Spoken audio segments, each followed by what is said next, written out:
আসসালামু আলাইকুম গাইস, আজকে আসলাম নতুন একটা মুভি এক্সপ্লেন নিয়ে। মা অলিমা পালামেরা একটা ভয়ঙ্কর কালো জাদুর মুভি, যা দেখলে আপনাদের ভয়ে গা শিউরে উঠতে পারে। এতটাই ভয়ঙ্কর যে আপনারা না দেখলে, না মুভি এক্সপ্লেনটা না শুনলে আপনারা বুঝতেই পারবেন না যে এতটা ভয়ঙ্কর। সো শুরু করা যাক।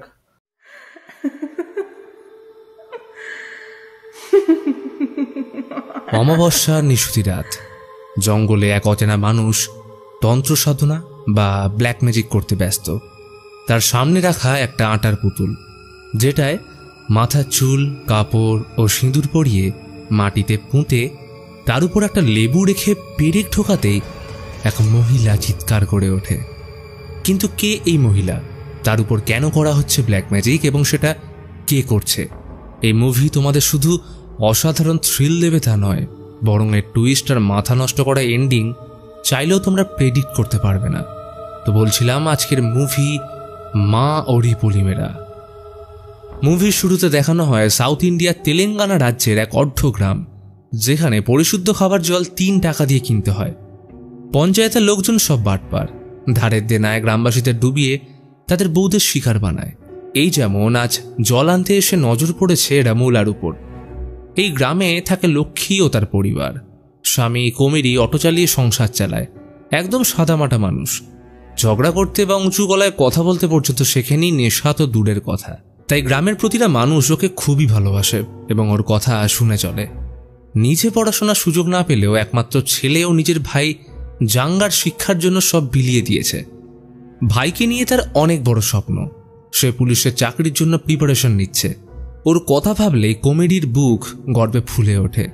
তাদের প্রতিবেশী বালিজা, কমেডির হেল্পার, বিশ্বস্ত ছেলে, তবে রাত হলেই নেশা করে। এই নিয়ে বাড়িতে বউ রামুলার সাথে প্রতিদিন ঝগড়া হয়। তবে ও চেষ্টা করে নেশা ছাড়ানোর, কিন্তু এখনও সফল হয়নি।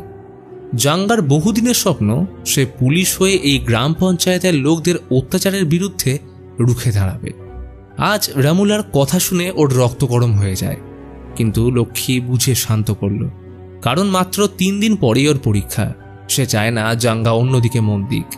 বেলায় জাঙ্গা বালিজাকে নিয়ে পাশের গ্রামে সবজি কিনতে যাওয়ার সময় রাস্তার মাঝে সিঁদুর মাখানো লেবু নারকেল পড়ে থাকতে দেখে বালিজা চিৎকার করে সাইকেল থামাতে বলে। জাঙ্গা এসবে বিশ্বাস না করলেও বালিজা কিছুতেই ওকে ওইটার উপর দিয়ে টপকাতে দেবে না, কারণ গ্রামে খবর ছড়িয়েছে ব্ল্যাক ম্যাজিকের। তাই জোর করে সাইকেল ঘুরিয়ে নিল। তখনই কমেডি ওইটার উপর দিয়ে অটো চালিয়ে গেলে বালিজার মনে ভয় ঢুকে যায়, কারণ ওকে এই কমেডির সাথে কাজে বেরোতে হবে। তবে কমেডির এইসবে কোনো বালাই নেই। সে কঠোর পরিশ্রম করে নিজের পরিবারকে সুখী রাখতে ব্যস্ত। এর বাইরেও সে চেষ্টা করে যতটা সম্ভব বাকিদের সাহায্য করতে। এই যেমন সেদিন রাতে একজন প্রেগনেন্ট মহিলাকে ভাড়া ছাড়াই নার্সিংহোম পৌঁছে দেয়। প্রতি রাতে বাড়ি ফিরে সারাদিনের অর্থ উপার্জনের কিছু অংশ ভাঁড়ে ফেলে আর বাকিটা লক্ষ্মীর হাতে তুলে দেয়। তবে ওর একটা বদ অভ্যেসও আছে। রাত হলেই বিড়ি নিয়ে জঙ্গলে যায় পেট পরিষ্কার করতে, তাও আবার শ্মশানের পাশে। মাল্লি এইখানে মরা মানুষের জামা কাপড় ও দরকারি জিনিসগুলো নিয়ে যাওয়ার জন্য রাতে বসে থাকে। বলতে গেলে ওর সেইখানেই বাস, তাই প্রতিদিন ওর সাথে দেখা হয়। এখনই গ্রামের বাকিদের সাথে পরিচয় করিয়ে দিই। এ হলো পঞ্চায়েত প্রধান রবি, 1 নম্বরের লম্পট, চরিত্রহীন। সে মোহিনীকে রেখেছে শরীরচর্চার জন্য। এই নিয়ে আবার সিনুর খুব জ্বালা। সে যেমন করেই হোক পঞ্চায়েত প্রধান হতে চায়, তবে গ্রামবাসীদের সেবার জন্য নয়, মোহিনীকে পাওয়ার জন্য। তাই সে ভগবানের কাছে প্রার্থনা করে রবি যেন মারা যায়। সেদিন কমেডি সবেমাত্র খেতে বসেছে, তখনই থানা থেকে ফোন আসলে খাবার ফেলেই ছুটল। পরিচিত এক কাকা তার মেয়েকে নিয়ে বাড়ি ফেরার পথে রবির লোকজনদের সাথে ঝামেলা হওয়ায় তারা ইচ্ছে করে এদের থানায় ফাঁসিয়ে দিয়েছে। মেয়েটা শহরে পড়াশোনা করে, এদের গুন্ডামির সাথে খুব একটা পরিচিত নয়, তাই গোবেচারা মানুষগুলো কি করবে ভেবে না পেয়ে কমেডিকে ডেকেছে। সে উল্টে এদের বাঁচাতে বেকার পুলিশের কাছে 1-2 চড়থাপ্পড়ের সাথে কথা শুনতে হলো। রবির লোক বলে, ওদের বুঝিয়ে দিস, নিচু জাতের লোকদের সবসময় পায়ের তলায় থাকতে হয়। থানার কনস্টেবল ওকে কত করে বোঝায় সবার জন্য না ভাবতে, কিন্তু কমেডি গ্রামের সবাইকে সুখী দেখতে চায়। পরের দিন বাস স্টপে প্যাসেঞ্জারের জন্য ওয়েট করার সময় বাস থেকে গ্রামে একটা নতুন মেয়েকে নামতে দেখে। জানা গেল সে রুবির মেয়ে, শহর থেকে পড়াশোনা করে ফিরছে। রবির লোক আগে থেকেই তাকে নিয়ে যাওয়ার জন্য অপেক্ষা করছিল। তখনই হাই স্কুল রোডে যাওয়ার জন্য শহর থেকে আসা একজন দম্পতি অটোতে উঠল। মেয়েটা প্রেগনেন্ট, তাই কমিটি খুব সাবধানে তাদের গন্তব্যে পৌঁছে বাকি কাজ সারল। সারাদিনের পর রাতে ঠিক নেশার টানে বালিজা ধাবায় চলে আসে এবং সেইখানে ভরপেট নেশা করে রবির লোকদের সাথে মারপিটে জড়িয়ে পড়ে। ফলে যেটার ভয় ছিল সেটাই হলো, রবির লোক তাকে তুলে এনে বেধড়ক পেটায়। খবরটা কমিটির কানে যেতেই সকালে ছুটে যায় রবির বাড়িতে। কমিটি অনেক চেষ্টা করে বালিজাকে ছাড়িয়ে নিয়ে যেতে, কিন্তু রবি এত সহজে ছেড়ে দেওয়ার লোক নয়। সে বালিজার স্ত্রী রামুলাকে ডেকে সবার সামনে আপত্তিকর পরিস্থিতির মধ্যে ফেলে ওয়ার্নিং দেয় পরের বার ভুল করলে ওর স্থান হবে বিছানায়। অবশেষে লজ্জায় মাথা হেঁট হয়ে বাড়ি ফিরল বালিজা। কমিটি তো রেগে আগুন, নেশা মানুষকে কোথায় নামাতে পারে। বালিজা নিজের ভুল বুঝতে পেরে রামুলাকে কথা দেয় আজকের পর সে কোনোদিনও নেশা ছুঁয়েও দেখবে না। এই খারাপ ঘটনার মাঝে জাঙ্গা ফিরল সুখবর নিয়ে। সে পুলিশের চাকরি পেয়ে গেছে, তার পোস্টিং এই গ্রামেই। আনন্দে কুমিরি ভাইকে বুকে জড়িয়ে ধরল। ভাইয়ের স্বপ্ন পূরণ হয়েছে মানে তারই স্বপ্ন পূরণ। কিন্তু আজকের রাতটা লক্ষ্মীর ভালো কাটল না।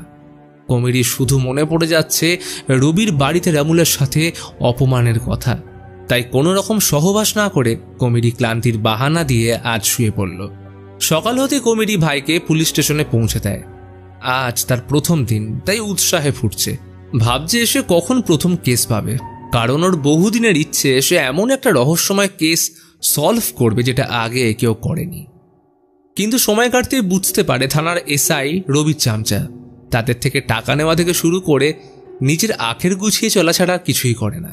জাঙ্গা পুলিশের ক্ষমতা দেখিয়ে অপরাধীদের শায়েস্তা করবে ভেবেছিল, কিন্তু তাকে এসআই পাঠালো বাড়ির জন্য সবজি কিনতে।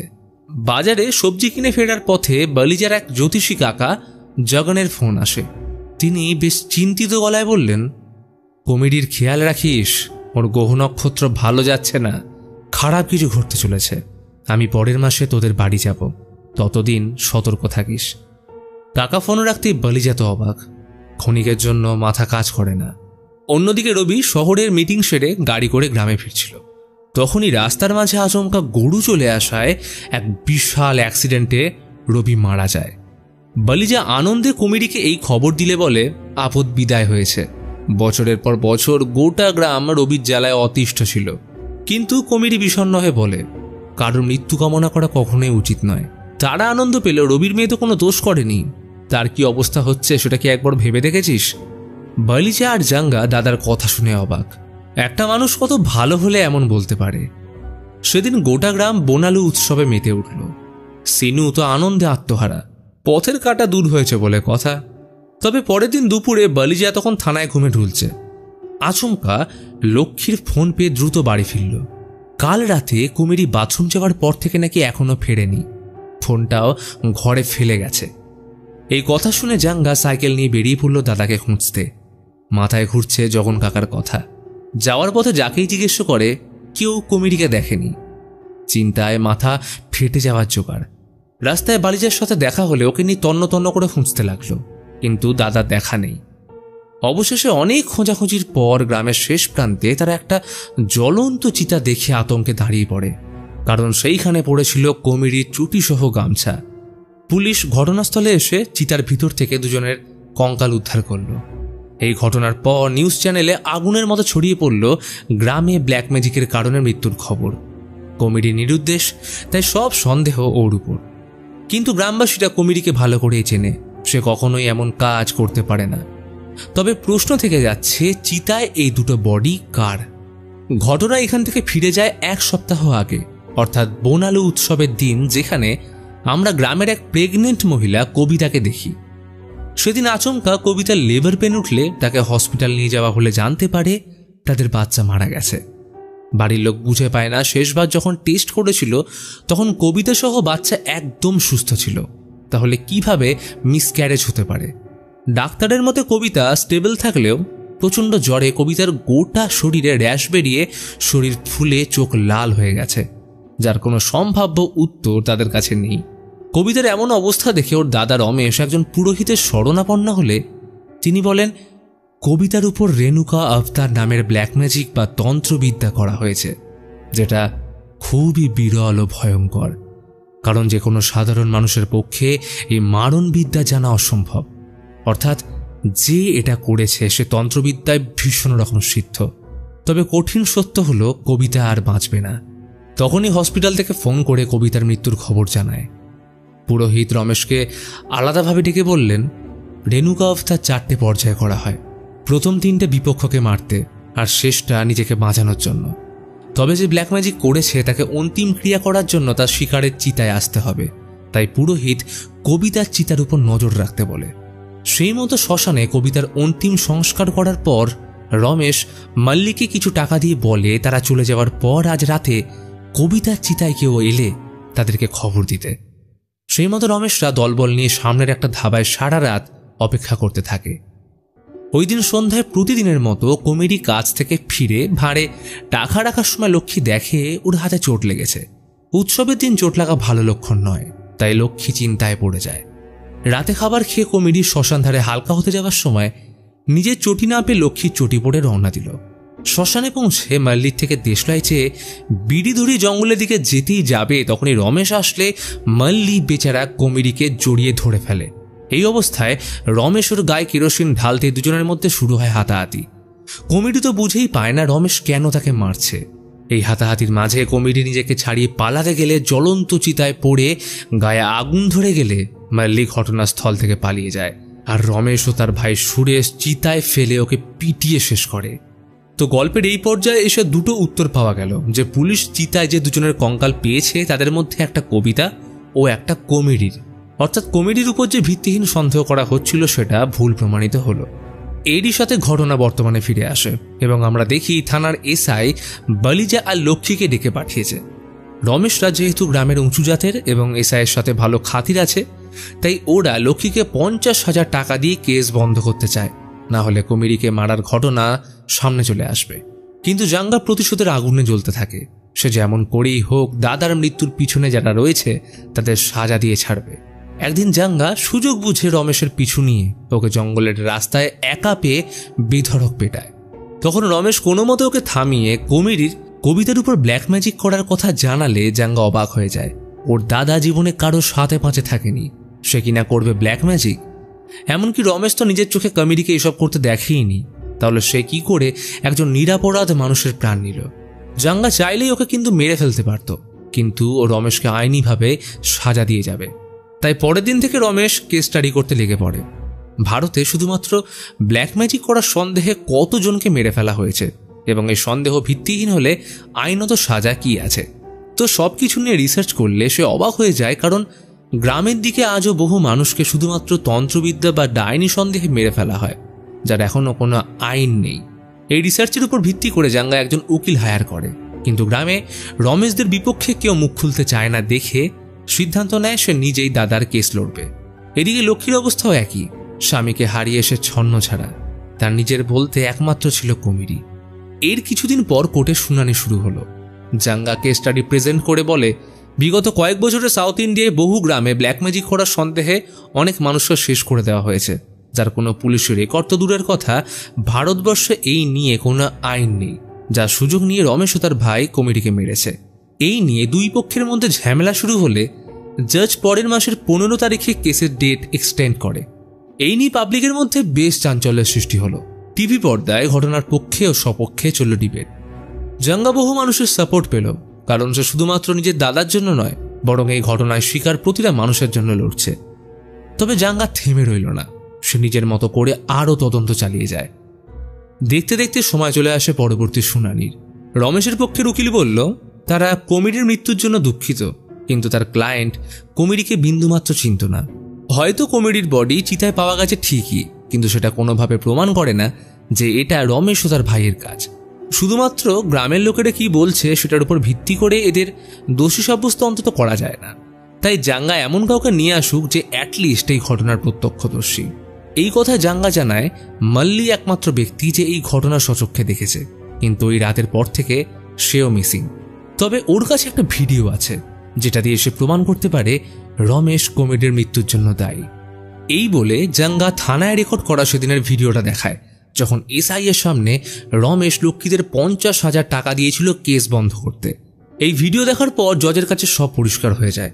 তাই অন্তিম রায়ের জন্য এই মাসের 21 তারিখে ডেট দিলে তখনই জাঙ্গার ফোনে একটা দরকারি কল আসায় ব্যস্ত হয়ে পড়ল। মিডিয়া জুড়ে এখন জাঙ্গার সুনাম, তবে জাঙ্গাকে থেমে থাকলে হবে না।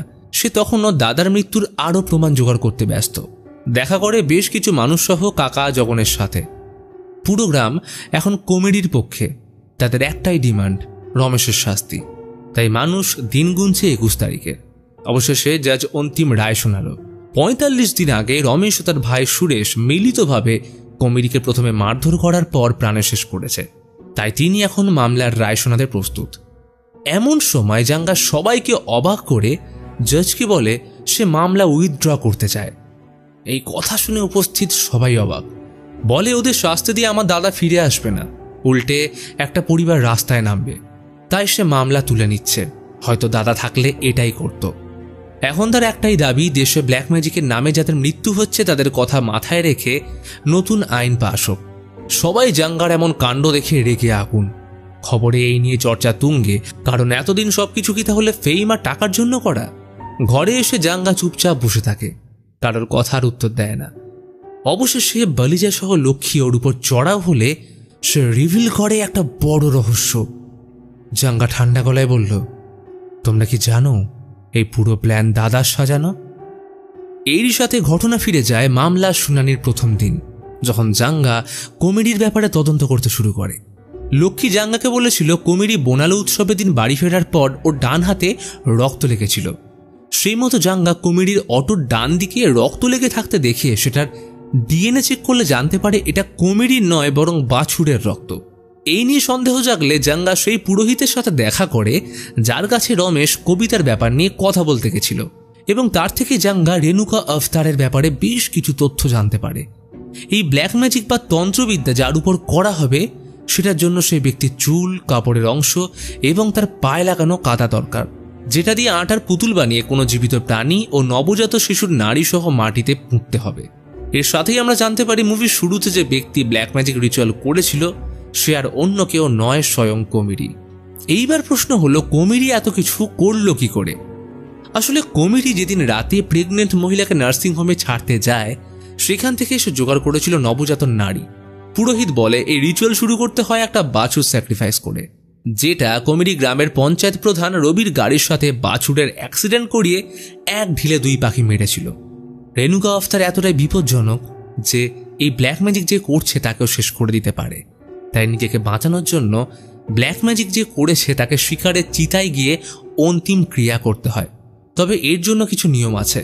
চিতায় অন্যের জুতো পরে নগ্ন অবস্থায় গিয়ে রেণুকা আফতার ক্রিয়া সমাপ্তি করতে হবে। এই কারণেই সেদিন রাতে কমেডি কবিতার চিতায় যাওয়ার আগে লক্ষ্মীর চটি পড়ে গেছিল। এইবার জাঙ্গা এই রিচুয়াল করার সময় কোনো নিয়ম পালন করতে হয় কিনা জানতে চাইলে পুরোহিত বলে প্রতি বৃহস্পতিবার কলসি দিয়ে 108 বার মাথায় জল ঢেলে স্নান করতে হবে। বাড়ির সদর দরজায় লেবু ঝুলিয়ে তার রং পরিবর্তন খেয়াল রাখতে হয়, কারণ সেটা অশনি সংকেতের খবর দেয়। এছাড়াও রিচুয়ালের সময়কালীন খাটে শোয়া মানা এবং কোনো রকম শারীরিক মিলন করা যাবে না। যে কারণে বালিজাকে রবির বাড়ি থেকে ফিরিয়ে আনার দিন কমেডি লক্ষ্মীর সাথে রাতে ক্লান্তির বাহানা দিয়ে সহবাস করেনি। এইবার গল্পের এই পর্যায়ে এসে যদি তোমরা ভাবো গল্পের সব টুইস্ট রিভিল হয়ে গেছে, তাহলে সেটা ভুল। কারণ অপেক্ষা করো, গল্পে আরও কিছু হতে চলেছে। এরই সাথে ঘটনা আরেকবার ফিরে যায় বোনালো উৎসবের রাতে। কমেডি নিজের চটি লুকিয়ে লক্ষ্মীর চটি পরে অটোতে রাখা একটা বস্তা নিয়ে চলে যায় শ্মশানের দিকে। এরপর মাল্লিকে টাকা দিয়ে বলে একটা ছোট্ট সাহায্য করবি, আগামী 1.5 ঘন্টা এদিকে যাতে কেউ না আসে খেয়াল রাখ। এরপর কমেডি নগ্ন হয়ে বসে যায় রেণুকা আফতারের তন্ত্রবিদ্যার অন্তিম ক্রিয়া করতে। তার এমন রূপ দেখে মাল্লি ভয় শিউরে ওঠে। এমনভাবে সে কমেডিকে কখনো দেখেনি। এদিকে তার আসার কিছুক্ষণ আগে রমেশ মাল্লিকে কবিতার চিতায় নজর রাখতে বলে গেছে। তাই ও কমেডির ব্ল্যাক ম্যাজিক করার ভিডিও করতে থাকলে আচমকা নোটিফিকেশন আসলে কমেডি সতর্ক হয়ে যায়, কিন্তু ও রিচুয়াল থামায় না। আর এই সুযোগে মাল্লি রমেশকে মেসেজ করে শ্মশানে আসতে বলে। ততক্ষণে কমেডি সব কমপ্লিট করে মাল্লিকে ডাকলে ভয় ও ফোনটা ফেলে দেয়। এদিকে নেশায় চুর হয়ে থাকা রমেশ বিপদের আন্দাজ করতে পেরে শ্মশানের দিকে রওনা দেয়। আর এই সব কিছু থেকে অজানা কমেডি শান্তি মনে বিড়ি ধরানোর জন্য দেশলাই চাইলে রমেশ ঘটনাস্থলে চলে আসে এবং মাল্লি ওকে পিছন থেকে চেপে ধরে। রমেশ ওকে কেরোসিন ঢেলে পোড়াতে গেলে দুজনের মধ্যে শুরু হয় হাতাহাতি, এবং এরপর কি হয়েছে সেইটা তো সবারই জানা। এতক্ষণে জাঙ্গা পুরো ঘটনা বলা সত্ত্বেও বালিজা আর লক্ষ্মী বিশ্বাস করতে না চাইলে তখন জাঙ্গা বলে দাদার মৃত্যুর তদন্ত করতে নেমে মাল্লির কুঁড়ে ঘর থেকে ওর ফোনটা সে উদ্ধার করে। তবে ফোনটা খারাপ ছিল, তাই রিপেয়ারিং শপে দেয়। তখনও জাঙ্গার কমেডির উপর কোনো সন্দেহ ছিল না, কিন্তু মামলা শুনানির দ্বিতীয় দিনে কোর্টে রিপেয়ার শপ থেকে কল করে জানায় ফোন ঠিক হয়ে গেছে। তখনই সে দাদার এই ঘটনার সত্যতা জানতে পারে, যার প্রমাণ এখন বাকি দুজন দেখছে। তবে রহস্য এখানে শেষ হয়ে যায় না, কারণ প্রশ্ন ওঠে কমেডি এইসব কোথায় শিখল এবং কবিতার সাথে তার কিসের সম্পর্ক। তখন জাঙ্গা 15 বছর আগের একটা গল্প শোনায়। কমেডি ছোটবেলায় ওদের সাথে থাকতো না, সে কাকা জাগানের কাছে মানুষ হয়েছে। জাগান একজন জ্যোতিষীর পাশাপাশি তন্ত্রবিদ্যায় সিদ্ধহস্ত। গ্রামে কিছু লোক ওনার এই ক্ষমতার কথা জানত। কমেডি তখন স্কুলে, সেইখানেই আলাপ ক্লাসের বন্ধু কবিতার সাথে। প্রথম দেখাতেই ভালো লাগা আর সেটা পরিণত হয় ভালোবাসায়। কিন্তু কবিতার বাড়ির লোক তার এই সম্পর্কের কথা জানতে পারলে প্রথমে দুজনকে আলাদা করে, তারপর কমেডিকে স্কুল থেকে তাড়িয়ে দেয়। যার কারণ একটাই, কমেডির নিচু জাত। সে ভেবেছিল শত ঝামেলার পরেও কবিতা ওর পাশে দাঁড়াবে, কিন্তু নতুন বন্ধু পাতিয়ে কমেডিকে ভোলাতে কবিতার 1 মাসও সময় লাগেনি। স্কুল থেকে তাড়ানো ছেলেটা তখন সব আশা ছেড়ে জগন কাকার শরণাপন্ন হলে তিনি কমেডিকে নতুন করে বাঁচতে শেখায়। তবে কমেডি কথা দেয় সে জীবনে খুব কঠোর পরিশ্রম করলেও কাকার থেকে সে তন্ত্রবিদ্যা শিখতে চায়। আর এইখান থেকে শুরু হয় কমেডির বড় হয়ে ওঠা। সেদিন বোনালু উৎসবের 1 সপ্তাহ আগে বাস স্টপে শহর থেকে এক দম্পতি এসে কমেডির অটোতে উঠেছিল। এইবার কাকতালীয়ভাবে ওই দম্পতি ছিল রমেশের বোন কবিতা ও তার স্বামী। সেদিন অটো থেকে নামার সময় কবিতার শাড়ির কিছুটা অংশ অটোয় আটকে ছিঁড়ে যায়, ফলে বেকায়দায় পা কাদায় পড়লে পায়ের কাদা অটোয় পরিষ্কার করে সে চলে যায়। আর এইখানেই কমেডি রেণুকা আফতা তন্ত্রের জন্য কবিতার শাড়ির ছেঁড়া অংশ ও তার পায়ে লাগা কাদা সংগ্রহ করে রাখে। এরপর থেকে সে প্রতিদিন কবিতার উপর নজর রাখতে শুরু করে। অপেক্ষা ছিল শুধু সঠিক সময়ের। তাই প্রতিহিংসার আগুনে জর্জরিত কমেডি ব্ল্যাক ম্যাজিক করে কবিতার প্রাণ নেয়, এবং এই সূত্রে প্রথম শিকার হয় গ্রামের পঞ্চায়েত প্রধান রবি। শুধু তাই নয়, মুভির শুরুতে দেখানো পঞ্চায়েত প্রধানের সেই লোকটা যে লক্ষ্মী ও রমুলার দিকে খারাপ নজরে দেখেছিল, কমেডি তাকেও শেষ করেছে। এতক্ষণে পুরো ঘটনা জানার পর লক্ষ্মী কান্নায় ভেঙে পড়ে। এত বছর সংসার করার পরেও সে তার কমেডিকে চিনতে পারল না, তো বালিজার বাকি গ্রামের লোক চিনবে কি করে? জাঙ্গা বলে কেস ফাইল করার আগে সে এত কিছু জানতই না, কিন্তু নিজে তদন্ত শুরু করলে একে একে সব রহস্যের জট কাটানোর পর সে কোর্ট থেকে মামলা ইচ্ছে করেই তুলে নেয়। কারণ হতে পারে বাকিদের চোখে দাদা নির্দোষ, কিন্তু তার চোখে দাদা একজন খুনি। তাই সে নিজে দাদাকে উপযুক্ত শাস্তি দেবে। এইটা শুনে বালিজা অবাক হয়ে বলে, মানছি কমেডি ভুল করেছে, কিন্তু তুই একজন মৃত মানুষকে কি করে শাস্তি দিবি? তখন জাঙ্গা ঠান্ডা গলায় বলল, দাদা এখনো বেঁচে আছে। এবং এরই সাথে রিভিল হয় মুভির সব থেকে বড় টুইস্ট। আসলে সেদিন হাতাহাতির মাঝে কমেডি রমেশের হাত থেকে নিজেকে ছাড়িয়ে পালাতে গেলে মাল্লিওকে ধরতে আসায় কমেডি তাকে জ্বলন্ত চিতায় ফেলে ঘটনাস্থল থেকে পালিয়ে যায়, যেটা নেশায় থাকা রমেশ খেয়াল করতে পারে না। ওর শরীরে কেরোসিন লেগে থাকায় মাল্লি ক্ষণিকের মধ্যে পুড়ে গেলে ওই অবস্থায় রমেশ আর সুরেশ মিলে মাল্লিকে কমেডি ভেবে পিটিয়ে মেরে ফেলে। জাঙ্গা ঘটনা তদন্ত করতে কবিতার চিতায় গেলে একটা দাঁত খুঁজে পায়। ভেবেছিল এটা কমেডির, কিন্তু ডিএনএ টেস্ট করলে জানতে পারে এটা কমেডির নয়, বরং সেটা মিলে যায় মাল্লির ছেলের ডিএনএর সাথে। তখনই জাঙ্গা বুঝতে পারে কমেডি সেদিন মারা যায়নি। জাঙ্গা লক্ষ্মীকে বলে, দাদা বেঁচে আছে বলে তুমি মনে কোনো আশা রেখো না, কারণ ও যেখানেই থাকুক আমি ওকে খুঁজে বের করে আইনত শাস্তি দেব। তাই ভেবে না দাদা মারা গেছে, কারণ আইনের চোখে সবাই সমান, এমনকি আমার দাদা। এই বলে জাঙ্গা বৃষ্টির রাতে কমেডিকে খুঁজতে বেরিয়ে যায়। এর কয়েক মাস পর আমাদের কেরালার একটা গ্রাম দেখানো হয়, যেইখানে একটা ছোট্ট হোটেলে কমেডি বহাল তবিয়তে নতুন জীবন কাটাচ্ছে। তবে টুইস্ট এখনো শেষ হয়নি, কারণ সেইখানে কমেডি একা নয়, বরং সাথে রয়েছে কবিতা। এবং এরই সাথে শেষ হয় আজকের মুভি মা ওরি পলিমেরা।